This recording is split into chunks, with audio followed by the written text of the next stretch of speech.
here in the cistern. I have a bike here.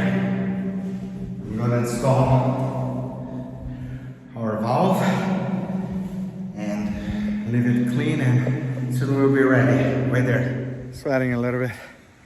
So it's done.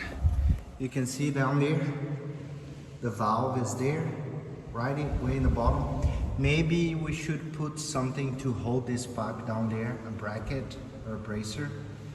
On top I put it, but on the bottom, I think we should have it. So I will lock it, we'll leave everything ready.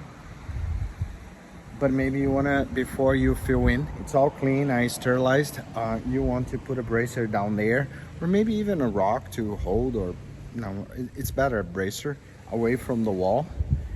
And then fill it up with water and seal it with caulk from outside, just outside. So when you close, you're gonna close, put the latches, and then you seal it here, okay? All the way around. And here we'll have a lock, it's already tight. Done. Take care, brother.